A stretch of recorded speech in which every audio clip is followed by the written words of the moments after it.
The auditorium lights were warm but distant, bathing the stage in a hush that felt almost holy.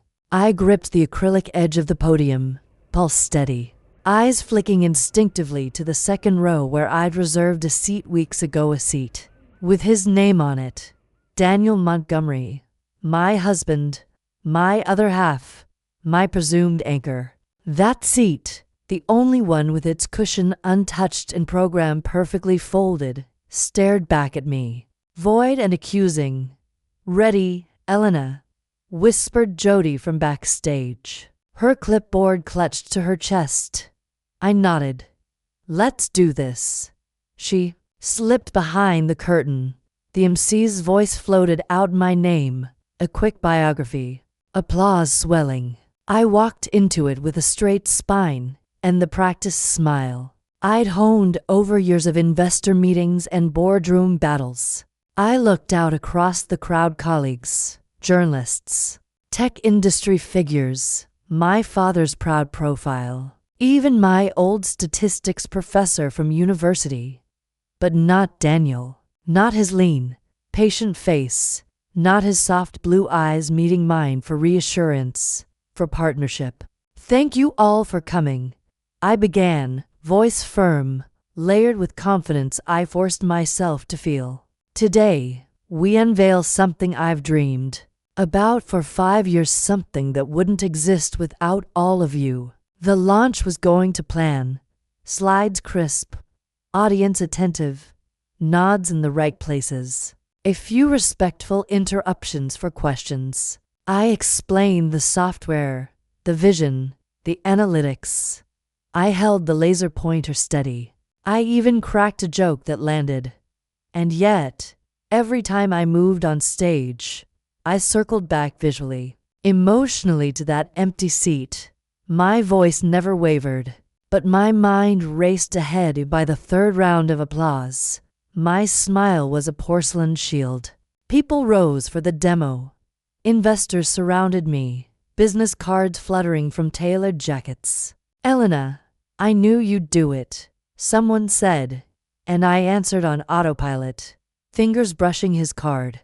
But I was thinking, traffic, maybe a client dinner, some absurd emergency. I turned, accepting praise from old mentors and new rivals alike. No text on my phone, no call, not even a thumbs-up emoji. After the last handshake, Jody pressed a flute of champagne into my hand. "You did it.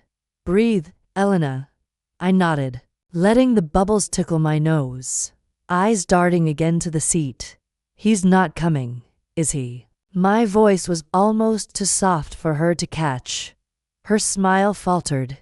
"He said he'd be late. But I'm sorry. He's probably tied up." I sipped. "Or he forgot." She didn't contradict me, just squeezed my elbow.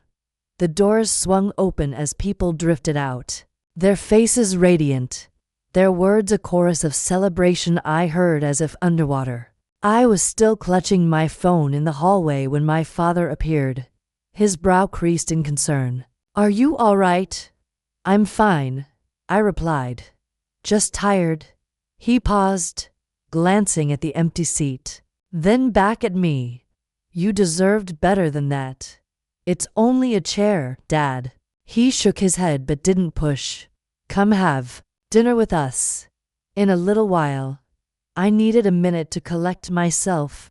Alone, he left, and I pressed my thumb to my screen. Still nothing from Daniel. My thumb hovered over his name, debating the dignity of reaching out first. I lowered my hand, slid the phone away. Outside, the city was glittering and alive. Horns, laughter, the familiar pulse of people moving on with their lives, celebrating small victories. I stood under the awning as guests trickled out, hugging and congratulating, voices blurring together.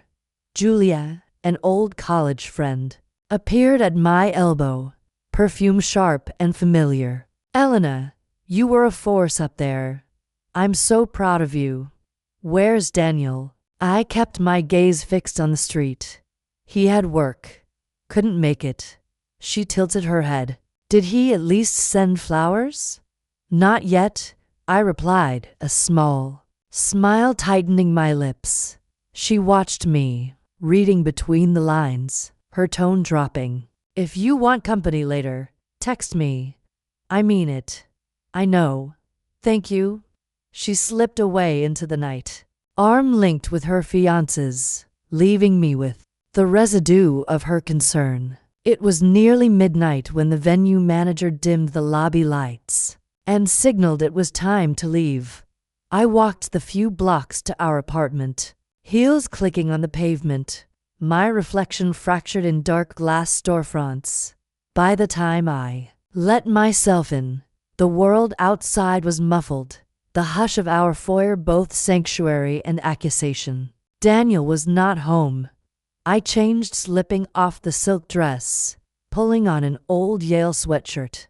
I poured a glass of water and sat at the kitchen island, scrolling through messages of congratulations from friends, colleagues, even old rivals. At 12:27 a.m., the door finally creaked open. Daniel stepped in, phone pressed to his ear, laptop, bag slung over one shoulder. He glanced at me, his expression tired but not apologetic. He held up a finger just a minute and finished his call. I sipped my water, waiting. He hung up, setting his phone down. Sorry.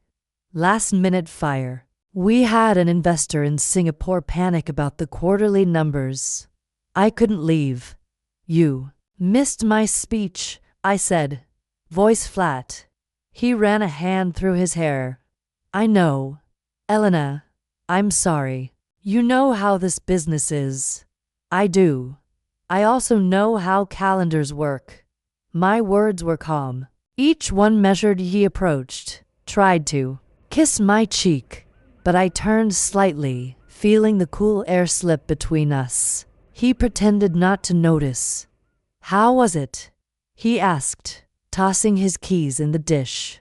A success. Everyone came. Except you. He sighed, looking around as if the room might save him. Come on, Elle. I said I'm sorry. I'll make it up to you. Let's do dinner tomorrow, just us. I took another sip. I don't want a consolation dinner, Daniel. I wanted you there. That's all. His lips thinned. You know my schedule is hell. It's not personal. But it was my launch. My voice was still calm, but the words sharpened. He bristled, defensive. I support you every day. Don't do this now. I stood, pushing my glass aside. I'm not doing anything. You made a choice. I noticed. That's all. He opened his mouth to argue, but the words seemed to vanish. He ran both hands through his hair. A gesture I'd seen 1,000 times, the universal sign of a man unwilling to meet a moment head-on. I'm going to bed, I said, already halfway down the hall. Elena, he called softly. I didn't stop in the bedroom. I changed into pajamas, slid between cold sheets, and stared at the ceiling. I heard Daniel moving around the apartment, the click of his laptop, the hum of his phone. He was orchestrating his crisis, patching his empire, and I lay alone, the echo of his empty seat vivid behind my eyes. He didn't come to bed for another hour. When he did, he crawled in beside me without a word, his back to me, his breath slow and deep as if he was already somewhere else. I lay there in the dark, eyes open, heart beating quietly, not with heartbreak, but with something harder, colder, and infinitely more enduring. By morning, we moved around each other in silence. He showered, dressed in his dark suit, checked his phone compulsively. I ate toast at the counter, scanning news about the launch. My name in headlines, my picture smiling out at the world. He paused at the door, tie askew. Congratulations, Elena. Really? I looked up. Thank you. He hesitated. then slipped out. The door whispering shut behind him. I sat in the quiet, the ache in my chest already hardening into resolve. That empty seat wasn't just a mist moment. It was a message, a declaration. I read it loud and clear. The rain started just before 6, fine, persistent, washing the city in a patient hush. I stood at the kitchen window, coffee cooling in my hand, and listened to the world soften. Daniel's footsteps were careful as he entered. He didn't look at me. Instead, he adjusted his cufflinks with the delicate precision of someone desperate for normalcy. "You're up early," he said, his voice searching for casual. "I never slept much," I replied. He reached for the French press, poured his own cup. Silence pressed in, thicker than the rain. "Elena, about last night," he started, but I interrupted him with a small, deliberate smile. "It's fine, Daniel. I understand work emergencies." His relief was visible, the tension easing from his shoulders. He leaned against the counter, watching me carefully. "You know how it is," he continued, softer now. "Investors panicked. Numbers needed explaining. The whole team depended on me. I couldn't walk out." I took a sip of coffee, meeting his eyes. "Of course. You have responsibilities." His jaw flexed, searching for sympathy. "It wasn't personal. I wanted to be there." I nodded. "You sent a text." He hesitated. "I thought about it. But by the time I looked up, you were probably already on stage." My lips curved at the edges. "You're always so thoughtful." He frowned, reading the gentle edge in my tone, but he let it pass. "Let's take a trip this weekend. Just us. You pick the place." I set my mug down, careful not to let it clink too loudly. "You really want to celebrate? Or do you just want to erase last night?" His mouth pressed into a line. "Why are you making this into something it's not?" I studied him, watching the flicker of frustration behind his eyes. "You missed the most important night of my career. It's something, Daniel." His voice hardened. "I was working. That's not betrayal, Elena." I nodded slowly, turning away to rinse my cup. "No, of course not. I suppose we both have our priorities." He let out a harsh breath, running his hand through his hair again. "What do you want me to say?" I faced him, my own expression smooth as glass. "Nothing. There's nothing to say." He came closer, reaching for my hand. "Don't do this. Don't turn one missed night into a referendum on us." I let him hold my hand, cool and limp in his palm. "I'm not turning it into anything. I'm just seeing it for what it is." He squeezed my fingers, seeking warmth. "Let me make it up to you." I pulled my hand away gently. "You can't." He blinked, confusion and hurt battling in his eyes. "It was a launch. You'll have a dozen more." "Not like this one," I said, voice quiet, steady. "This was the first. And you knew it." He dropped his hand, staring at the floor. "I'm sorry." "Are you?"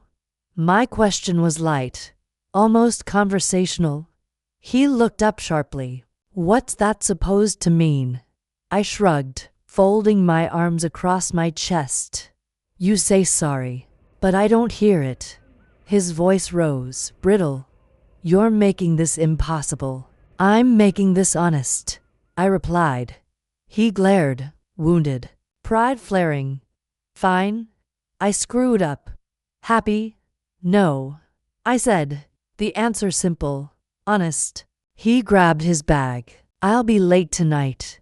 Another round of meetings." I nodded. "Of course." He paused at the door, watching me, searching for some sign that I'd relent, that I'd soften and let him back in. I only held his gaze, even, unflinching. The Door shut softly behind him. I stood there for a moment, listening to the silence Daniel left behind. I rinsed my mug, wiped the counter, straightened the fruit bowl with almost ritual care. Every motion was slow, deliberate, as if precision could stitch over the cracks spreading between us. By 10, the sky was clear again. I changed into a navy dress, pulled my hair back, stepped into the rhythm of my day. At the office, congratulations. Floaty mails, flowers, applause when I walked into the conference room. I smiled, thanked people, and kept moving. If they noticed the tension in my shoulders, no one mentioned it.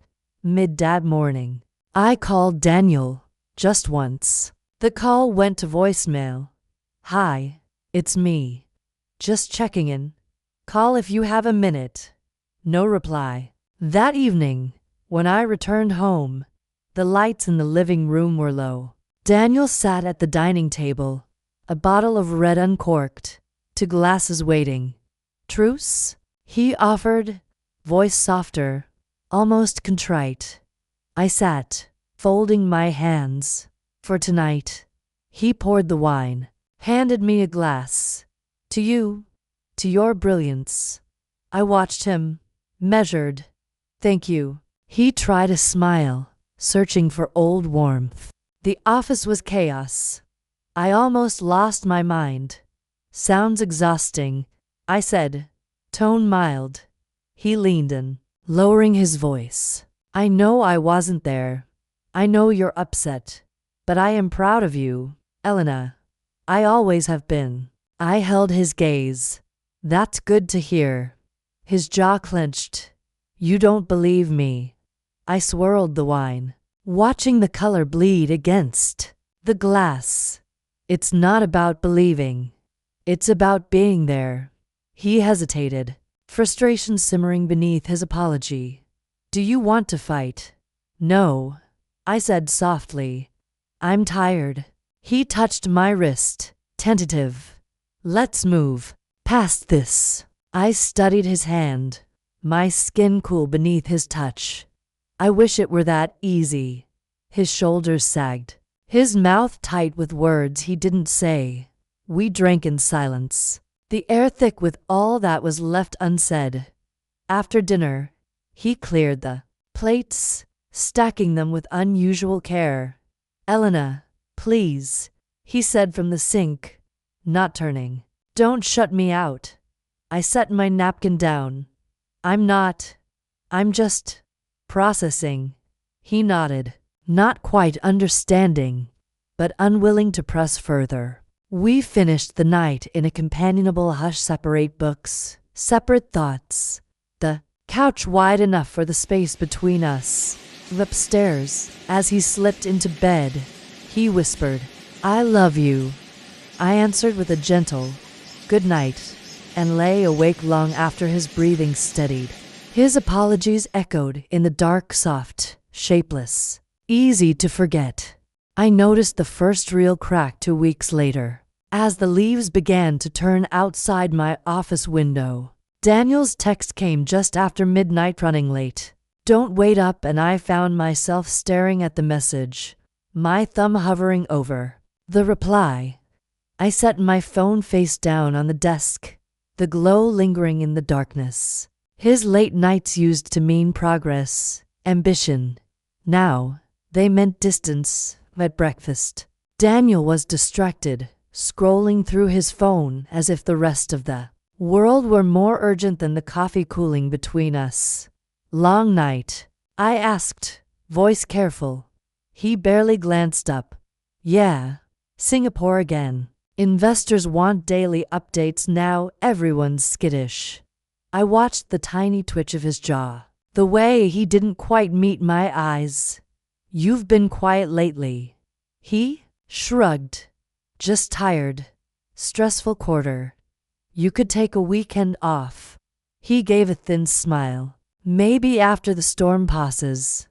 I nodded, watching him finish his coffee and gather his things. His cologne lingered long after he left, sharp and unfamiliar, At work, I found myself replaying the scene. Daniel's stress was real, but something had shifted. He'd started whispering during calls, locking his laptop the moment I entered a room, laughing quietly at messages he refused to explain. None of it was evidence, just a pattern I could feel, but not prove. The next night, I stood in the kitchen, sauteing garlic, the air thick with promise of dinner. Daniel appeared in the doorway, phone pressed to his ear.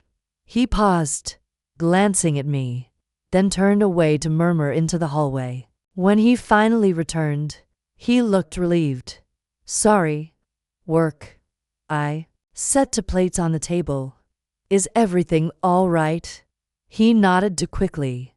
"Just the usual chaos." We ate mostly in silence. Every time his phone buzzed, he flinched. After dinner, as I loaded the dishwasher, I caught him standing in the hall, texting with his back to me. "Who's that?" I asked, my voice even. He didn't turn. "Just a client. You wouldn't know him."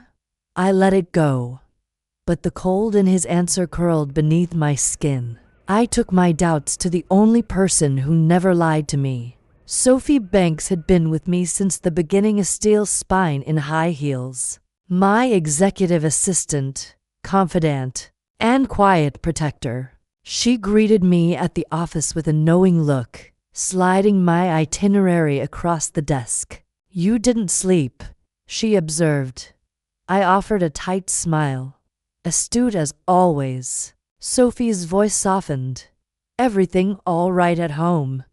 I hesitated, then shook my head. "Not really." She waited, giving me space. "Daniel's different lately," I said finally. "Distant, guarded, working late all the time. He's secretive about his phone." She didn't react, just nodded. "Do you want me to check something?" "No," I said, too quickly. "I'm not suspicious, just unsettled." Sophie's eyes were steady, thoughtful. "Sometimes instinct is enough. People don't change overnight. I want to believe it's just stress." I admitted. She leaned closer. "You trust him?" I paused. "I did. I want to." Her silence was gentle, encouraging. "That's the problem," I murmured. "I want to trust him, but every time I ask a question, I get a smaller answer." She tilted her head. "Do you want to know the truth? Whatever it is." I let out a slow breath. "I think I have to." Sophie's voice was pragmatic. "Then let's pay attention. No accusations, just information." I nodded, grateful for her steadiness. The next week, I began watching. Quietly, patiently. I memorized Daniel's new routines. Gym at odd hours. Long phone calls on the balcony. Guarded glances when he left the apartment at night. One evening, he came home late, his tie askew, knuckles pale on the steering wheel. I waited in the foyer, keys in hand. "You're working hard," I said lightly. He looked startled. "Yeah, it's been a long quarter." "Want a drink?" I offered. He hesitated. "No, I have another call." He disappeared into his office, closing the door firmly. That night, I lay awake, listening to his muffled voice through the wall. Words blurred, tone urgent, low. At breakfast, I tested the air between us. "I dreamt you left me," I said, half joking. He looked up sharply, laughter forced. "Did I take the car, too?" I smiled. "You took everything." He reached for my hand, a reflex more than an offering. "I'm not going anywhere." But I saw the shadow flicker across his face. In the following days, Sophie watched, unobtrusive, blending in with her usual efficiency. She tracked Daniel's calendar, noticed meetings added last minute, expenses that didn't match his alibis. One afternoon, She stepped into my office, closing the door behind her. You should see this. She slid a spreadsheet across the desk. Expenses, dates, names I didn't recognize. These aren't work dinners, she said quietly. And that's not a client's number. I stared at the numbers, nausea creeping up my throat. You're sure? I whispered. She nodded. It's not my place, Elena. But something's off. You don't have to confront him yet. But you do need to know. I pressed my hands flat against the desk, steadying myself. Thank you, Sophie. She hesitated, then offered. I'm here for whatever you need. After she left, I sat for a long time, staring at the spreadsheet, willing the numbers to shift, to offer some innocent explanation. They didn't. That night, Daniel came home with flowers, a dozen white tulips. My favorite. For you, he said, smiling. I thought you could use a surprise. I took them, inhaling the faint scent. What's the occasion? He shrugged. I just missed you. That's all. I met his eyes, searching for a truth he wouldn't give me. Thank you. We ate together, conversation polite, measured after dinner. As I arranged the tulips in a vase, he lingered behind me, hands sliding to my waist. You believe me, don't you? I kept my back to him. Of course. His grip tightened, just for a moment, before he let go. He left for another work call. I watched him walk down the hallway, the distance between us growing with every quiet step. That night, I texted Sophie. Let's meet tomorrow. Discreetly. She replied. Whenever you need me. I lay in bed, listening to the city's distant rush, feeling the doubt grow roots in my chest. I didn't know what was worse, the fear that Daniel was lying, or the slow, gnawing sense that our marriage was built on trust that had already begun to rot. I closed my eyes and waited for morning, calm on the surface, but inside, every breath colder than the last.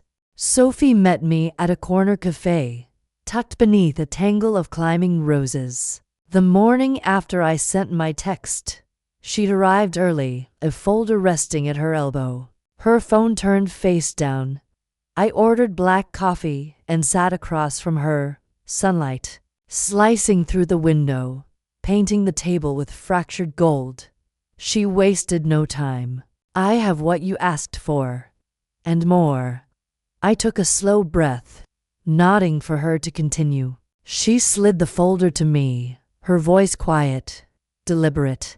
There are 3 accounts you don't know about, Elena. All opened in the past 18 months. All in Daniel's name. I opened the folder, hands steady.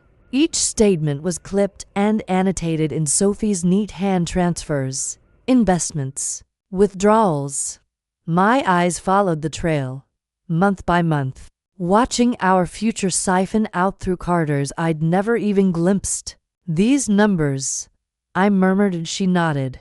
High risk, cryptocurrency, offshore real estate, a startup in Dubai that never incorporated. I pressed my thumb to my temple. Processing. How much? More than half your joint liquid assets, she answered.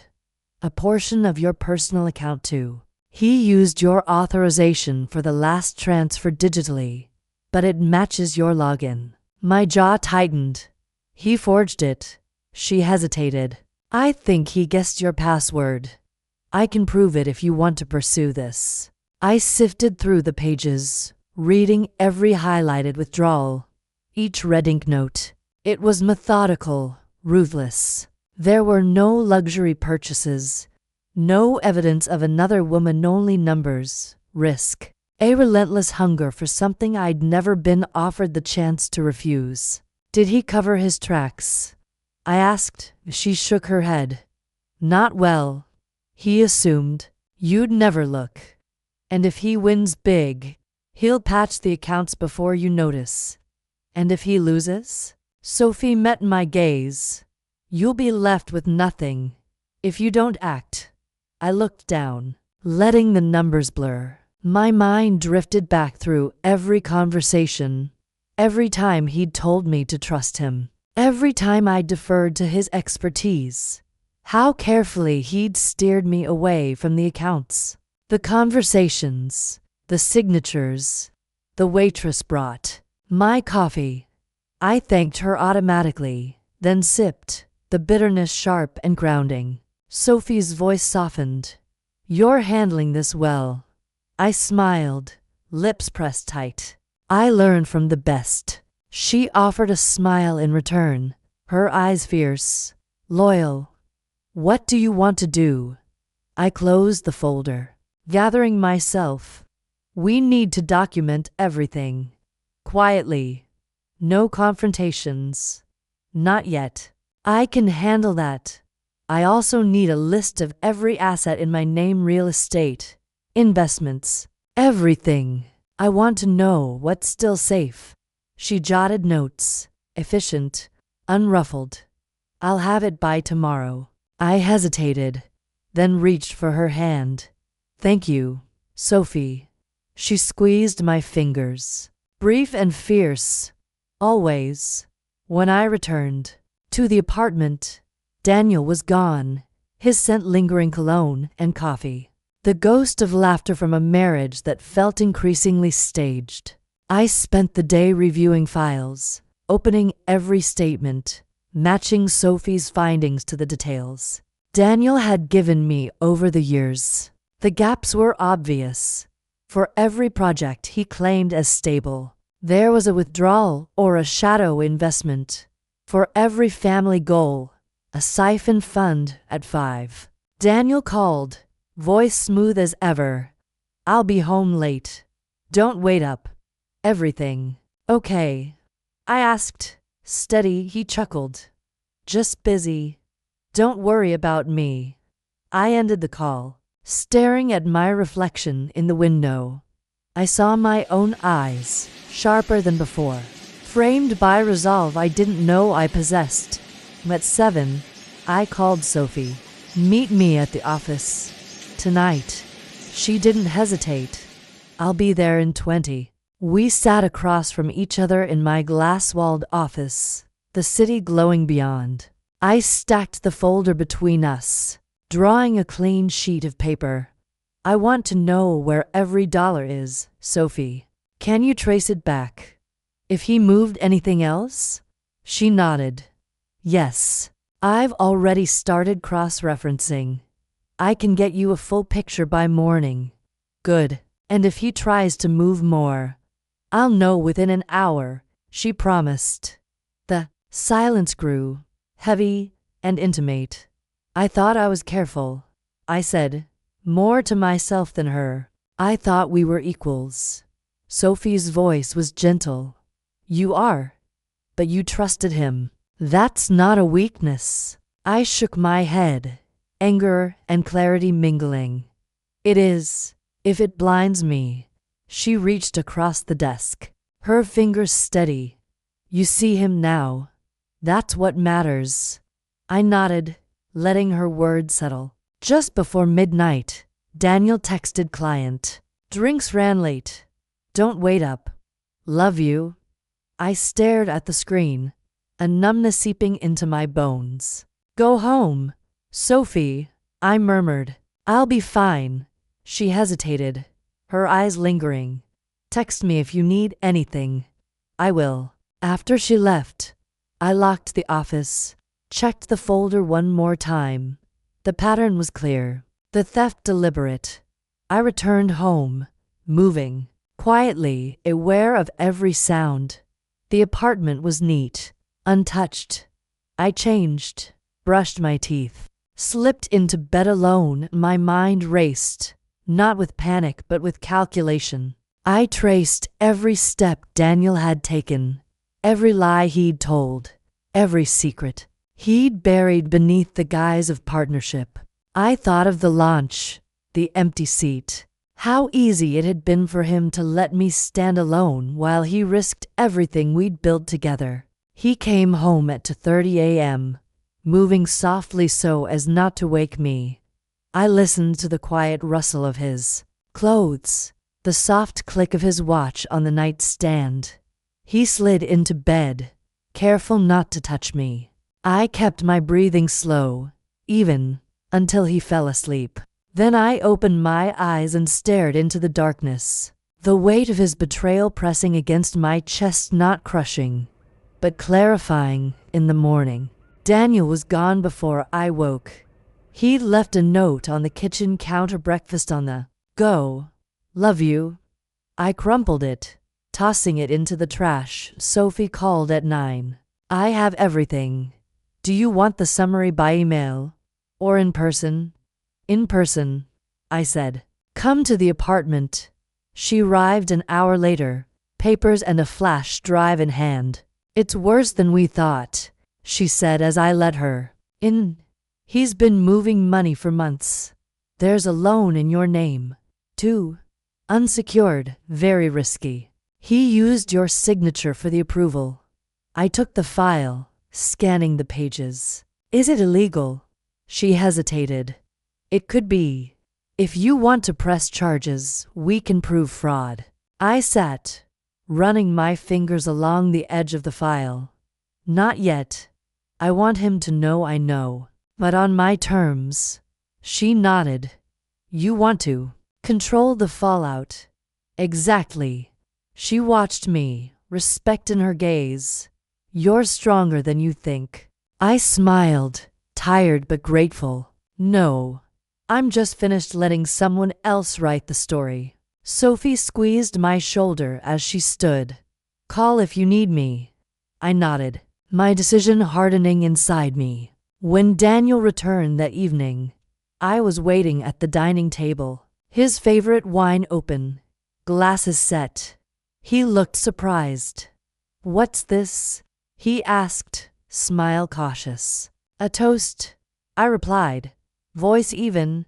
He sat, pouring wine. To what? To new beginnings, I said, holding his gaze, letting him wonder how much I knew.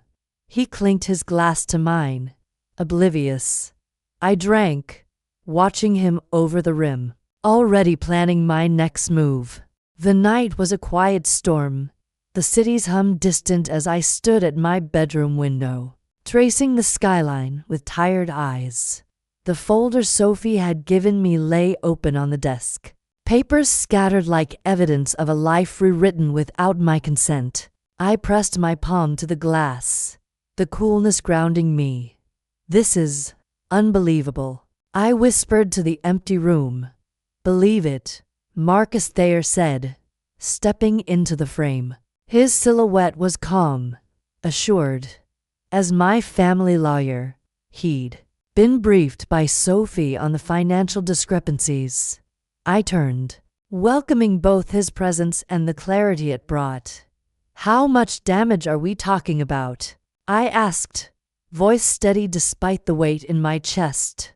Marcus walked over, settling into the chair I'd designated for these meetings. He tapped the documents. Roughly $800,000 withdrawn. Additional liabilities include that unauthorized loan $300,000 at high interest. He paused, letting me absorb the figures. Total potential exposure is about $1.1 million. I nodded, the numbers confirming my worst fears. He risked everything we built together. Marcus leaned forward. This isn't just poor judgment. It's deliberate. His tone was careful, but not gentle. The room was bathed in soft lamplight, our faces etched with the gravity of the moment. I swallowed. What can we do? He reached into his briefcase, pulling out a leather-bound binder. I've drafted notices preserving our rights, letters to the banks, the loan officer, a cease and desist to freeze the accounts. He placed the binder on the desk. We move quietly, but we move decisively. I opened the binder, scanning the first page. If we freeze everything, he'll notice immediately. That's the point, Marcus replied. Your leverage comes from surprise and timing. I closed the binder, looking at him. You think he'll negotiate? He exhaled. He will if he knows he can't rebuild without your cooperation. He's hit a wall. His gaze was unwavering. He'll come to the table. I ran a hand through my hair. I don't want to destroy him. You won't, Marcus said softly. You'll protect yourself. He slid a folder across the desk. I also have an amendment to your prenuptial agreement, triggered by fraud. It ensures you retain full control of your separate assets and the business. My fingers hovered over the folder. The prenup had always felt like a safety net for him. Now it was mine. Thank you. He offered a small nod. Once we deliver these, he'll have two choices: amend the damages and commit to restitution, or risk losing everything. I exhaled, a breath released after holding it too long. I need time. Of course, Marcus said. We can schedule delivery for any date you choose. In the meantime, keep this between us. I clenched my fists, the surge of power both foreign and liberating. Between us, I agreed. He stood, gathering his materials. I'll finalize everything. We'll convene tomorrow morning and decide on a timeline. I walked him to the door. Marcus, I said, stopping him. He turned, waiting. I'm scared, I admitted in a whisper. His eyes softened. Fear means you're stepping into something important. Courage isn't absence of fear. He offered a reassuring smile. You're ready. I nodded, feeling the truth in his words. After he left, I sank onto the bed, pulling the sheets. Around me, my mind raced emotion, strategy, fear, resolve all tangled together. I closed my eyes and let the realization settle. I was no longer a passive observer in my own life. I was the architect of my future.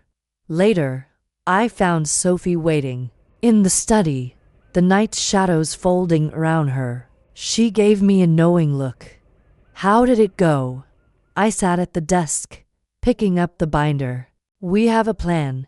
She exhaled, relief flickering across her face. Good. I set the binder between us. But I need to move carefully. No mistakes. Sophie nodded. We'll handle the details. You focus on what's next. I looked at her, gratitude and determination mixing. I need you in my corner. You know I'm here, she replied, voice unwavering. The desk lamp cast a golden circle around us, a small island of clarity in the dark. I thought of the empty seat at my launch, the stolen finances, the betrayal etched in cold numbers, and I recognized the power in quiet resolve, in strategic patience. In climbing back with every piece mapped, I closed my eyes, the binder's leather smooth beneath my palm. Tomorrow, I said, we start. The binder lay open on the desk, my notes scrawled in the margins. Sophie arrived with coffee just after 7. She placed a cup in front of me, wordless in her understanding. Did you sleep at all? She asked softly. Barely, I admitted, sipping the hot brew. I could taste determination in the steam. Show me the latest. She pulled out a folder. Banks responded. They've frozen the accounts under review. They'll hold the funds, pending your instruction. I leaned forward. No red flags on other accounts? Sophie shook her head. Clean. Your separate holdings untouched. I said. Good. Then we proceed. Sophie tapped her pen against the table. Delivery to Daniel. I considered. I want him to feel the weight immediately after hours. Let's plan for tonight at 6. She nodded, making a notation. I'll arrange for a courier. Discreet. We reviewed every clause, every demand, restitution schedule, revised prenup, confidentiality waiver for both parties. Sophie pointed out potential pushback. He may contest the loan's terms. Noted. I said after she left. I stood in the study, letting the morning light fill the room. The silence was no longer empty, it was a canvas. I envisioned the confrontation, calm and precise. My voice measured as I outlined his options. I imagined every possible reaction and crafted responses to guide the outcome. By noon, I drafted a personal letter to accompany the legal documents. I wrote in deliberate, controlled sentences, acknowledging our partnership, expressing disappointment, and stating my terms. It was honest without rancor. I read it aloud, letting the words settle as crisp, final declarations. I signed it, the pen's scratch echoing in the silent room. In that moment, I felt the shift fully, from betrayed spouse to architect of a new truth. I placed the letter atop the binder, a marker of the path I had chosen. Tonight, Daniel would receive it. I would be ready for his calls, his pleas, his anger, and I would stand firm, anchored in the quiet power that betrayal had forged within me. Yes. I spent the afternoon in my office, blinds half drawn, bathed in the kind of honeyed light that makes every object appear sharply outlined. My mind was even sharper. The quiet thrum of my laptop, the clock's gentle ticking, Sophie's low, steady footsteps outside, these became my metronome as I prepared. Sophie entered without a word, placing a folder and a slim drive on the table. These are the documents Marcus sent. Digital copies too. I nodded. Lock the door, please. She complied, and I waited until the clicks settled into the walls. I want everything secure. All communications, cloud storage, everything. Can you monitor my emails, especially the ones Daniel might try to access? Sophie sat opposite, her eyes meeting mine with calm efficiency. Already running silent audits. If he even pings your data, we'll know. Good. I scanned the first document, a list of my personal accounts, assets, investments held separately under my name since before the marriage. If he tries to access these, what's the first alert I'll see? She pointed to a red tab. Marcus's firm set up a shadow alert. You'll get a text, and I'll get a mirror notification. Nothing happens without your say-so. I breathed, letting a knot loosen at the base of my skull. Thank you, Sophie. She smiled, a little. Just doing my job. I trust you more than anyone. The word slipped out. Honest, she softened, for just a heartbeat. You taught me to be this way. We worked in silence, methodically assembling every document Marcus had prepared. Asset protections, bank notifications, a copy of the amended prenup, the official demand letter. For each, I added notes in my own handwriting, questions to clarify, points I wouldn't concede. When I'd finished, Sophie stood. Couriers arranged for 6 tonight. Marcus wants to call you at 5. Walk through the handoff. I nodded, feeling the calm clarity that had replaced anxiety. Put him through on my cell. No office lines. Of course. Sophie hesitated at the door. You'll be alone. Yes. I need to be. I gave her a reassuring nod. Go home for a bit. Rest. I'll call if anything changes. She lingered, searching my face.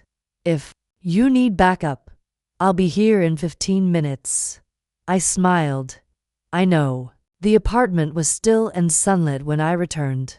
The city's evening traffic just a murmur behind glass. I set my phone on the table, documents in a neat stack beside me, and breathed. Every part of my plan was aligned: my work, my assets, my voice, my presence.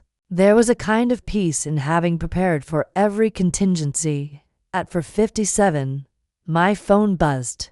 Marcus. I answered immediately. Elena, he said, voice low. Sure. Courier's outside your building. Unmarked. He'll text when he's in the lobby. You'll hand him the documents. He'll go straight to Daniel's office.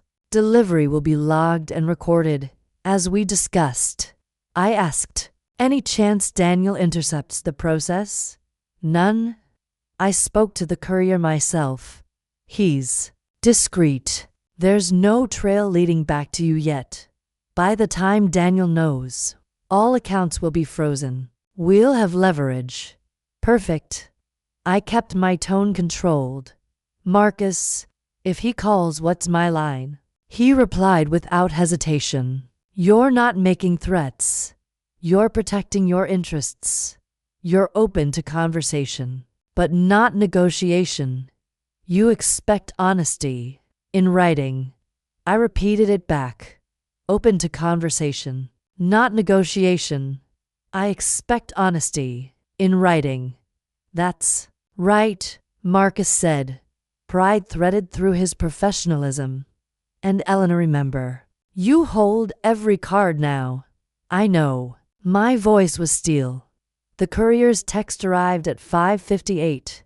In lobby, I gathered the folder, checked every page, and took the elevator down. The ride was silent except for the faint buzz in my chest nerves. Yes, but also anticipation.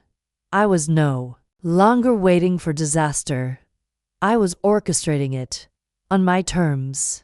The courier was young, polite, dressed in an anonymous navy windbreaker. Ms. Montgomery. I nodded. Here you are. I handed him the folder. Delivery will be confirmed by 7, he said.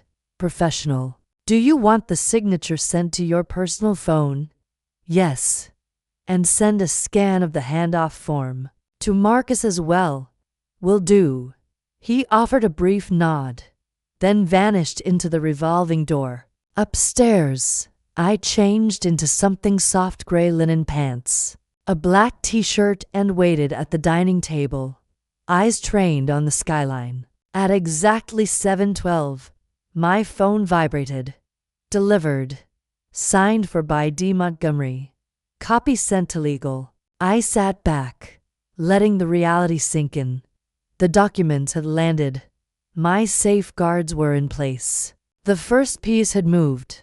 For a long while, I didn't move. I let my thoughts float. Memories of Daniel's laughter in early years.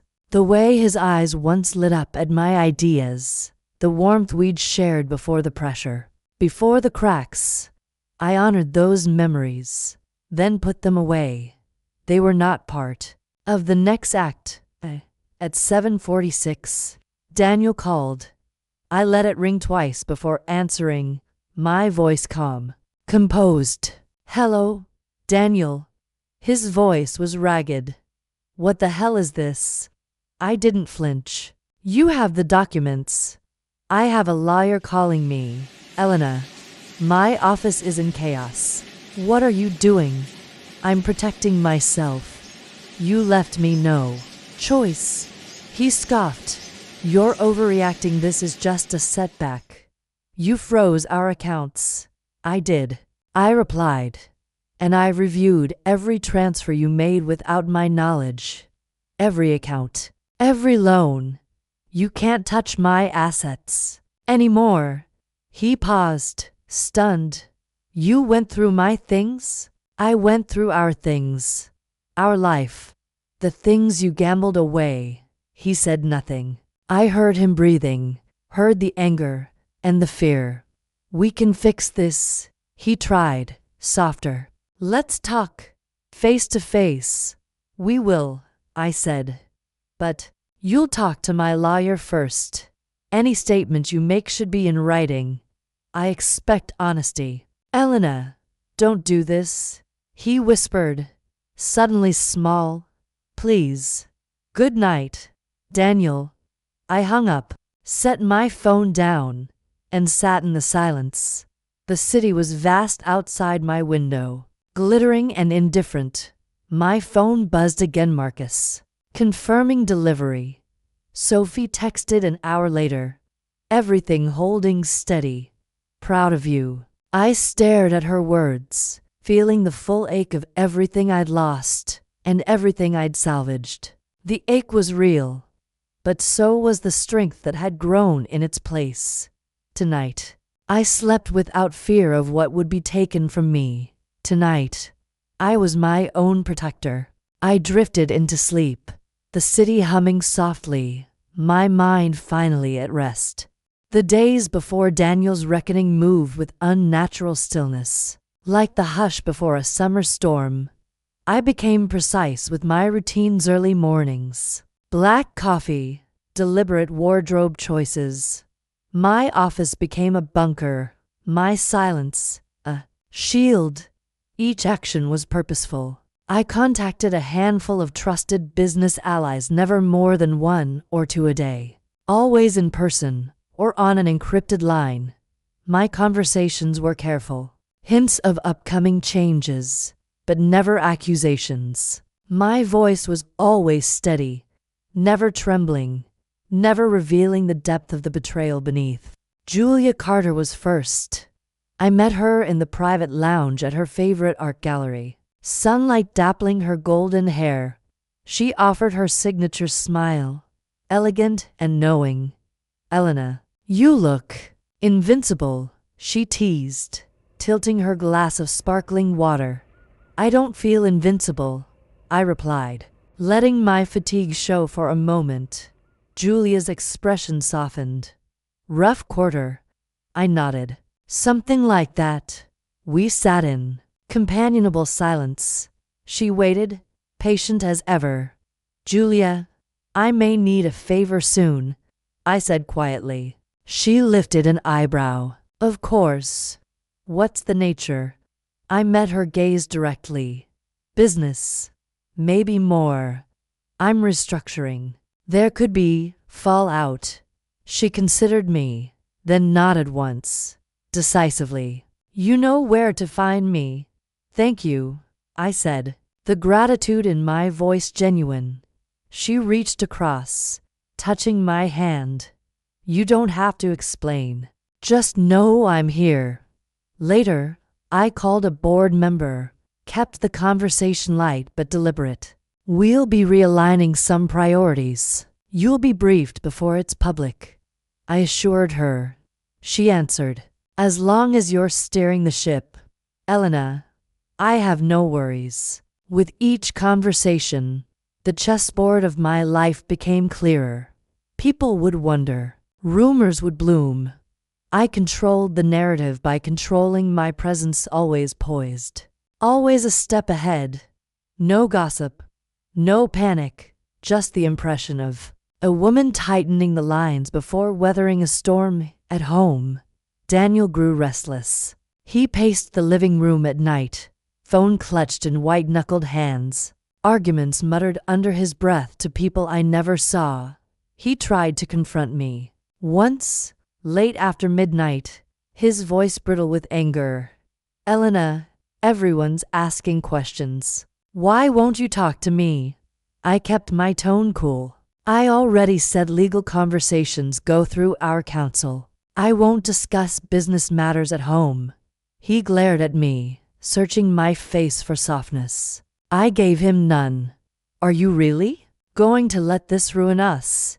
he demanded. I looked at him, unblinking. "That's not my choice anymore." He left the room, slamming the door hard enough to rattle the picture frames. I waited until his footsteps faded, then allowed myself one deep breath. The next morning, Sophie met me at the office, bringing coffee and quiet reassurance. "Julia texted," she said softly. "She's on standby." "Good," I answered. "We may need her soon." Sophie studied me. "You're handling this beautifully." I gave a small smile. "Survival isn't beautiful, Sophie.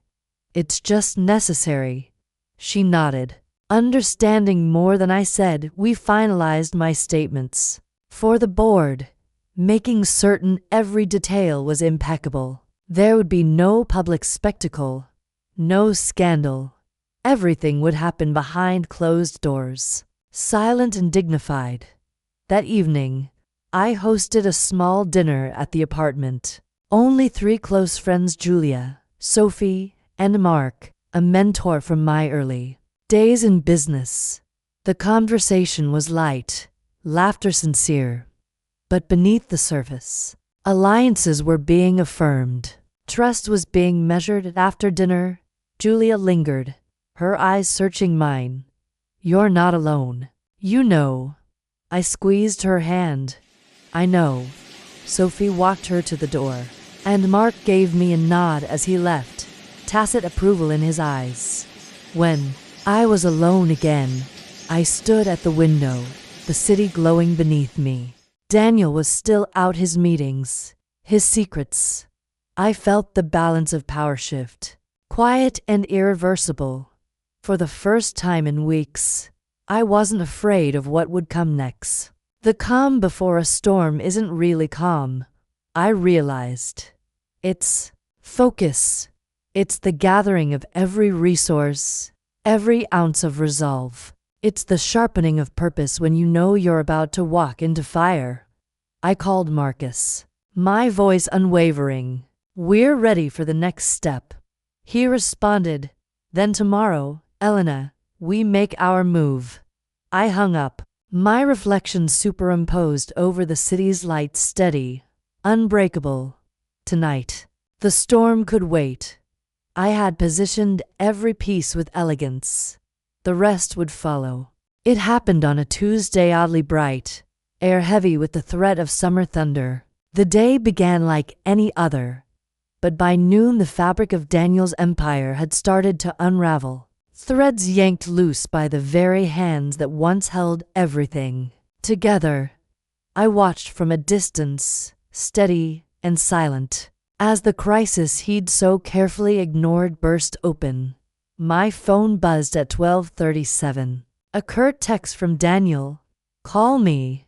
Emergency." I didn't reply. Instead, I sat in my glass-walled office, overlooking the city. As Sophie read from her tablet, eyes sharp behind tortoiseshell frames. Cobalt Holdings just pulled their funding. The Dubai deal is dead. Media's sniffing around the freeze on the joint accounts. Any direct calls from journalists? I asked, keeping my voice level. "2. I said you were unavailable." I nodded, considering. "Good. Monitor everything. Flag anything with Daniel's name." Sophie nodded. Her phone vibrated again. "Another one. It's his executive assistant. She says Daniel needs to see you. Urgent." I watched a cloud move across the sun.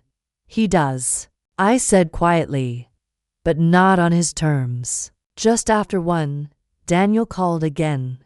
I let it go to voicemail. Again at 1:30, and again at 2. Sophie and I worked through lunch, refining statements, drafting an internal memo for my staff. I felt the energy in the building shift: curiosity, tension, the sense that something seismic was happening beneath the surface. I met each questioning look with composure. They found no cracks. Led to 15. My phone buzzed once more. This time, Daniel's voice, desperate, left a message. "Elena, I need you at the office. Please." A long breath. Then, quieter. "I'm losing control. You're the only one who can help me fix this." I set the phone face down. Sophie watched me. "What do you want to do?" I exhaled slowly, the ache in my chest replaced by a strange, quiet satisfaction. "Nothing. Not yet." By 3, news of Cobalt's withdrawal had reached the business press. A brief, sterile headline. "Montgomery Investments faces uncertainty as major backer pulls out." No mention of me. No hint of the storm's true center. The door to my office burst open at 3:27. Julia entered, her heels clicking, face alive with concern. Elena, what's going on? I've had 3 calls in 20 minutes. Everyone says Daniel's melting down. I motioned her in. He is. She dropped her bag, voice low. Do you need me to run interference? Not yet, I replied. But thank you. Be visible. Be calm. No comment on my behalf. If anyone asks, I'm in meetings. Julia gave a quick nod, squeezing my hand before retreating, her poise never faltering. I waited. Daniel called again at 4. Again, I declined. His texts grew more frantic. Please. I need you. I don't know what to tell them. You're better at this, please. I turned my attention to the task at hand, drafting a letter to our joint legal counsel, confirming the asset freeze and requesting a full, neutral audit. Each word was measured, careful. My language was strategic, not vengeful. I would not let his panic dictate my actions. At 5, Sophie returned. His lawyer's been trying to reach Marcus all afternoon. Let Marcus handle it, I said.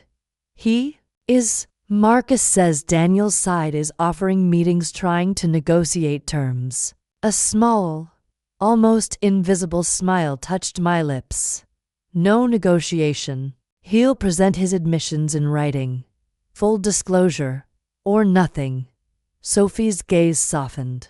Are you all right? I'm prepared, I answered, and she lingered, searching for cracks in my armor, then left me to my thoughts. By 6, the day's heat had broken. Thunder rolled in the distance. I poured myself a glass of sparkling water, watching lightning etch the horizon. The apartment was empty but for my presence. The silence finally comforting. Daniel called again. I listened this time, letting the call ring out so the voicemail would capture every word. His voice, raw. Elena, I'm begging you. They're all turning on me. I need your help. Just come to the office, say something. Stabilize the board. I know you're angry. I know I made mistakes. But if you don't come now, I lose everything. Please. I deleted the message. I sat quietly, breathing in the calm, letting his panic dissipate into the air. A knock at my door startled me. Julia entered again, raincoat clinging to her arms. You're sure you don't want to see him? She asked. I'm sure. She searched my face, then nodded. He's desperate. I've never seen him like this. He made his choices, I said.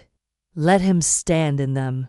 Julia's expression was complicated: sympathy, pride, a glimmer of concern. If you need me to step and handle the press, the board, I'll ask, I promised. She embraced me, brief and fierce. Don't let him twist this. You're right to hold the line. As night fell, Daniel's crisis crescendoed. Reports came in: his CFO resigning, clients demanding reassurance, the board in chaos. I could picture the scene. Daniel pacing, voice raised, hands trembling as he pleaded for order in a world he'd built on secrets. I could imagine the flash of his anger, the collapse into helplessness. I did not go to him. Instead, I watched the storm roll across the skyline, lightning splitting the night, thunder echoing through glass. I felt the old ache, the pull of empathy, but let it pass. I had been alone on my launch night, and now he was alone in his ruin. Sophie texted at 10:34. He's still calling. Julia and I are watching from the lobby. Board's meeting without him now. You did the right thing. I sent a single word in reply. Thank you. By midnight, my phone was silent. Daniel had given up, at least for tonight. I stood at the window, feeling both empty and whole, the city's lights blinking beneath the storm. I raised my glass to the dark, to the quiet, to the power of my own absence. Tonight, I had answered his crisis with nothing but silence, and in that silence, I found peace. I kept my silence as Daniel's unraveling played out in headlines, boardrooms, and late-night rumors. There was power in not speaking, in letting questions hang unanswered. My absence grew its own gravity. I did not rush to fill the void. I let him feel it. The morning after his world caved in, I sat in my office, sunlight pooling on polished wood. As emails arrived in waves, investors seeking reassurance, reporters requesting statements, acquaintances offering sympathy disguised as curiosity, I responded to none of them. My discipline was total. Julia appeared in my doorway without knocking, her voice low. He's called me twice. Wants to know where you are. I looked up from the contract I was reading. And you told him that I was busy and you were in meetings. She set her phone on my desk. You have a dozen voicemails from his lawyer.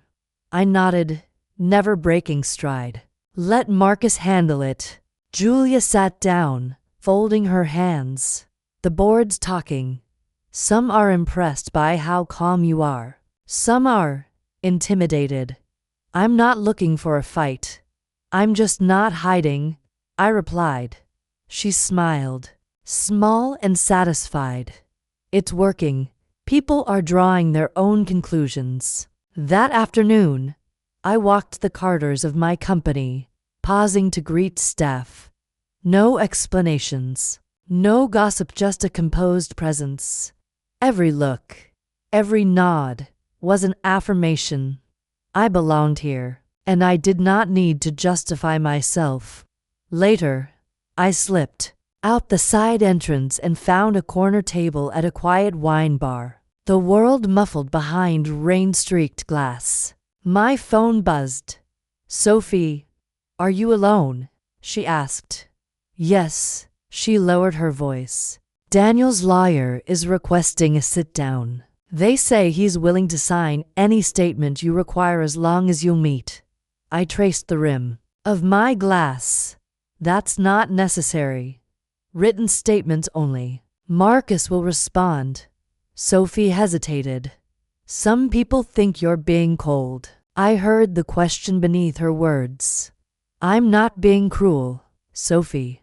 I'm making space for truth to surface. That's all. She exhaled, relief in her tone. Julia's been fielding questions. People respect your privacy. They see your strength. Let them talk, I said. I won't perform for anyone. As twilight bled into evening, I returned home and sat alone with a book, reading each page without really absorbing the words. The apartment was quiet. Daniel's absence now routine. I looked at my reflection in the dark window, shoulders relaxed, eyes steady. This was not bitterness. It was clarity. Julia called just after 9. Still holding your line? Yes, I answered. It's not about vengeance. It's about dignity. She paused, her voice softer. The board wants to toast you at the next gathering. They say you've handled this with more grace than any of them could. I smiled, touched by the gesture. Let them. But I won't celebrate someone else's downfall. Julia's words lingered in the air. Elena, you showed us all how to stand tall. We said goodnight, and I sat in the hush, breathing in the hard-won quiet. Daniel's last voicemail arrived at midnight. His voice was hoarse, words tumbling. I don't know how to fix this. You're not answering. I wish you'd just yell at me. I wish you'd say anything. I deleted it without a second thought. Sophie sent a final message before bed. No new movements. Everything is holding. I set my phone aside and closed my eyes, letting the silence settle, deep and restorative. I had become a pillar unmoved by storm or plea. The world around me was watching, learning, and I held the power of stillness. I did not need to speak for anyone else to know exactly where I stood. Daniel came home late. I was waiting for him, seated at the dining table, a single lamp casting sharp shadows against the far wall. The apartment felt like a stage. Every glass, every chair, every shaft of light had its place.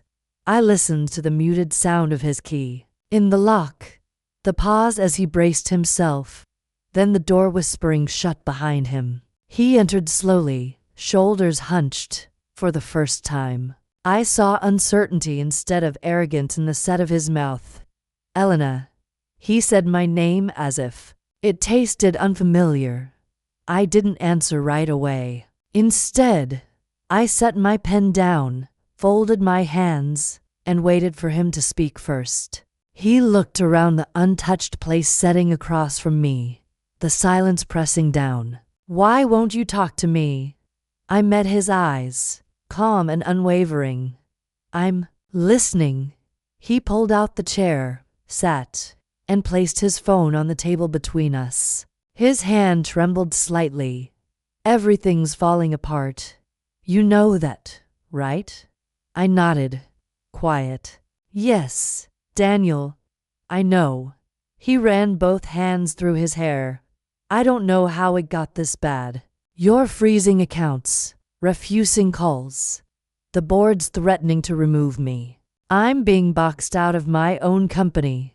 I didn't flinch. You're being held accountable for your choices. That's not the same thing. He scoffed, desperate. Don't do this, don't pretend you're above all this. You know what it's like. Pressure, deadlines, people depending on you. Sometimes you have to take risks. I kept my voice level. You took risks with my future. You risked everything we built without telling me. That's not leadership. That's betrayal. He stared at me, breath shallow. I thought I could fix it. I really did. I was so close. Elena. One more deal. One more quarter. I cut him off.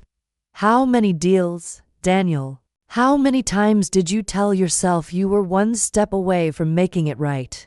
He hesitated, then shook his head. I never wanted to hurt you. That's not true, I said softly. You never wanted to be found out. There's a difference. He flinched, eyes shining. I was trying to save us. No, I replied, unwavering. You were trying to save yourself. I've seen the transfers, the fake signatures, the loan in my name. You didn't even ask me. He pressed his hands flat on the table, searching for control. I had no choice. Everything was falling apart, and I couldn't let you see me fail. I leaned forward, my voice calm but edged with steel. So you lied, hid things from me, risked our marriage, my business, my reputation. His voice broke. I didn't know what else to do. I let the silence linger, letting him hear the consequences in every second that passed. He finally looked up, pleading. Help me, please, Elena. We can fix this if we work together. You're the strongest person I know.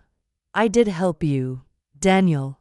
I built this life with you. I trusted you to stand beside me, not gamble behind my back. You broke that trust, and now you want me to help clean up the mess you made alone. His jaw clenched. What do you want from me? I took a breath. The truth. All of it. Not the version that makes you look better. The version that actually happened. He slumped, defeated. I moved the money. I signed your name. I thought it would come back. I thought if I just kept you in the dark, you wouldn't worry. And when were you going to tell me? My voice was a whisper. All the anger distilled into a single note. He shook his head, at a loss. I don't know. Maybe never. I nodded, letting the reality settle between us. That's why we're here. He stared at me, tears building. I'm sorry. I let his apology hang in the air. Sorry isn't enough. He looked down, the shape of defeat written in his hunched shoulders. What happens now? I reached for the folder beside me, sliding it across the table. You're going to sign this. Full disclosure, restitution, a new agreement. Every lie ends here. He took the folder, flipping through pages with shaking hands. You had all this ready. I nodded. I'm prepared. I always have been. I just hoped I wouldn't have to use it. He tried to laugh, but it came out a sob. I always underestimated you. That's your problem, Daniel, I said. You underestimate women who love you. He met my eyes, a flicker of the old Daniel charming, persuasive, fighting through the shame. If I sign this, is there a chance for us? I didn't answer right away. I let him see the answer in my silence. He signed the documents, hands shaking with each stroke. When he finished, he pushed them back across the table. Not meeting my eyes, I placed them in my bag, standing. I'm going to my lawyer's office. Marcus will process everything. You'll get instructions tomorrow. He stood to, voice raw. You're really walking away. I looked at him, this man I'd built a life with, this man I no longer recognized. I'm protecting myself. You should try it sometime. He reached for me, desperate. Don't. Please, Elena. Don't leave me alone in this. I stepped back, out of reach. You left me alone a long time ago, Daniel. You just never noticed. His face crumpled. Is there anything I can say? Not tonight, I replied.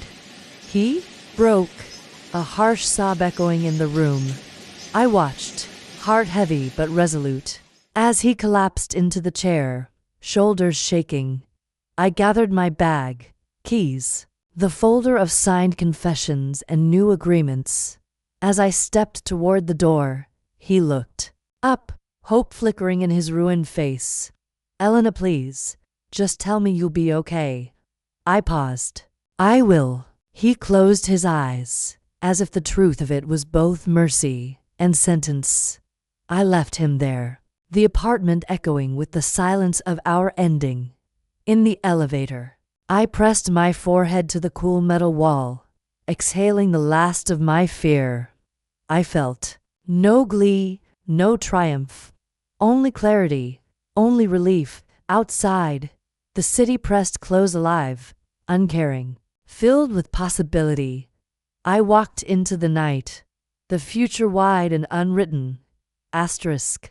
The apartment was quieter after that night, an unfamiliar quiet. Not simply the absence of Daniel's voice, but a kind of settling dust after an explosion. I moved through the rooms in the morning, touching surfaces, letting the stillness seep into my skin. For the first time in years, I ate breakfast alone and found I didn't miss conversation. I missed what I used to believe in: shared ambition, laughter in the dark, the certainty of a teammate but not the man Daniel had become. By noon, the news had started to spread beyond our circles.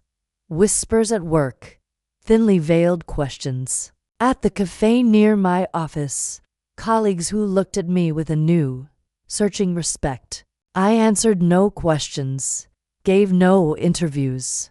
My composure was a language all its own. Sophie arrived mid-morning with a fresh stack of legal documents and a bakery bag. She set both on my kitchen island, glancing around the empty apartment. He gone? She asked quietly. I nodded. He signed everything last night. She let out a low breath. How are you? I sat at the island, breaking off a piece of croissant. Numb, relieved, angry, sometimes. Sophie took a seat across from me, her presence as grounding as coffee. That's allowed. We worked in easy silence, sifting through paperwork, fielding polite emails from my staff. Sophie was efficient, gentle when she needed to be, and never once offered empty reassurances.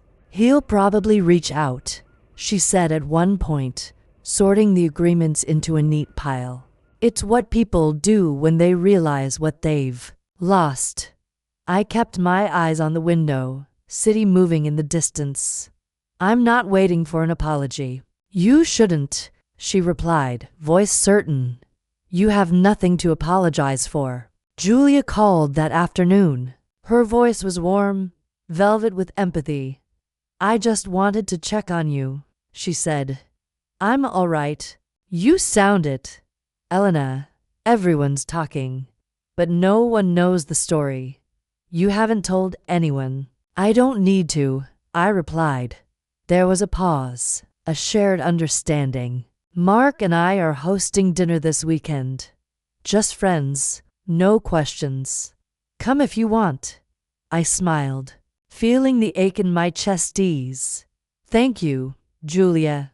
I'm proud of you," she said softly. "Most people would have burned everything down. You just walked away." It wasn't bravery. It was necessity. Sometimes those are the same thing. By evening, the initial storm of attention began to fade, replaced by a gentler curiosity. People who had once stood on the periphery now offered genuine support: a card from a colleague, a text from an old friend, flowers from the board. I accepted these kindnesses, but I didn't seek them out. I knew who mattered now. Sophie lingered, late, tidying up paperwork. "You're different," she said, half smiling. "How so?" She considered. "You seem lighter. Not happy, exactly, but less burdened." "I am." The honesty felt good on my tongue. She closed her folder, meeting my gaze. "This will get easier, Elena. I promise." I gave her a tired smile. "I'm not looking for easy. I just want true." When she left, I walked the apartment again, letting the space reshape itself around me. Daniel's scent was already fading, his absence more comfortable than his presence had been in months. I stood by the window, night soft on the city, and allowed myself to cry quiet, grateful tears, not for what I'd lost but for what I'd survived. A text buzzed just after midnight. Daniel's number. No words, just a blank message. I deleted it, turning my phone face down. The next day at work, colleagues greeted me differently, not with pity, but with measured respect. My decisions, my restraint, had not gone unnoticed. Julia met me for lunch, squeezing my hand in the crowded restaurant. "You're still you," she whispered, "but something's changed." "I know." We talked about everything except Daniel. Work, plans for summer, old memories of reckless youth.